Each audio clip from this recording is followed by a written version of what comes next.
Hello guys, magandang araw sa inyong lahat. Lalong-lalo na sa mga content creator na kagaya ko. Sana more followers, more viewers sa atin sa araw-araw. Ang video na ito guys ay gusto ko lang ipakita sa inyo kung paano ko niluto ang aking kinamatisang manok. Kung gusto nyo malaman, please panoorin yung video ko hanggang sa dulo. Yung manok guys, tinimplahan ko lang siya ng cornstarch, itlog, paminta at saka asin. Binabat ko lang siya ng mga 30 minutes. After 30 minutes, pinirito ko lang siya. Piprituhin lang siya hanggang sa maging golden brown. Habang nagpiprito ako ng manok, hihiwain ko naman yung mga bawang, sibuyas at saka yung atsal.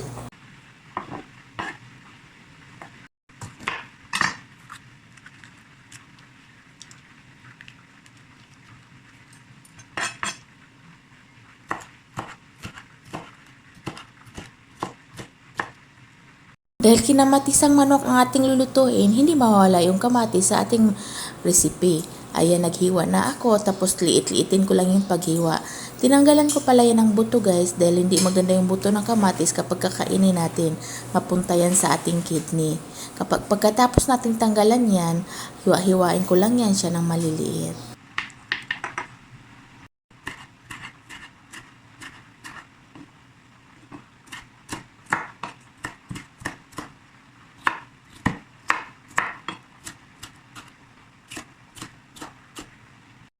Tapos ko na nahiwa lahat yung kamatis, bawang, sibuyas at saka yung bell pepper. Ngayon ang gagawin naman natin, balikan natin yung manok.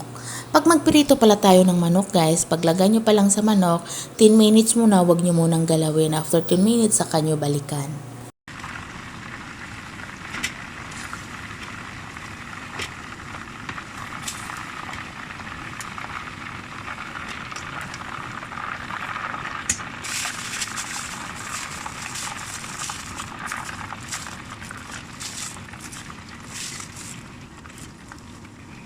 Tapos ko na nga nagparito yung manok, ang susunod ko naman gawin, gagawa tayo ng sauce para sa manok. Nagtunaw lang ako ng butter, naglagay ako ng bawang at sibuyas. Sinunod ko naman yung kamatis. Halo-haluin ko lang yan, tapos timplahan ko siya ng asin at pamintang itim. Kung meron kayong puti, pwede rin naman. Kung meron din kayong onion powder, pwede rin. Kung meron din kayong garlic powder, pwede rin. Para lalong mas mabango ang ating kinamatisang manok. Tapos naglagay din pala ako ng chicken powder dyan. Halo-haloin lang natin mabuti yan hanggang sa maging matunaw o lumambot ng mabuti ang kamatis.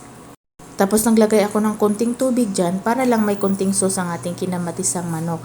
Konti lang guys dahil baka hindi rin masarap kapag damihan natin ng tubig.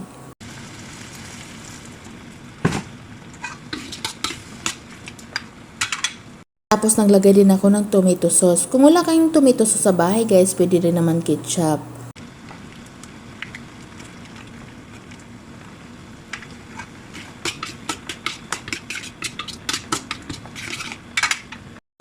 Maglagay din tayo ng oyster sauce guys. Kung wala kayong oyster sauce, pwede naman konting toyo lang guys.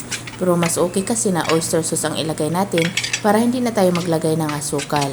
Tapos yung chinap natin na bell pepper, ilagay na rin natin. Antayin lang natin na kumulo yan bago natin ilagay yung ating piniritong manok. Sa paglagay pala ng manok, konting halo lang para pagkakain tayo may pagka-crispy pa rin yung ating kinamatisang manok.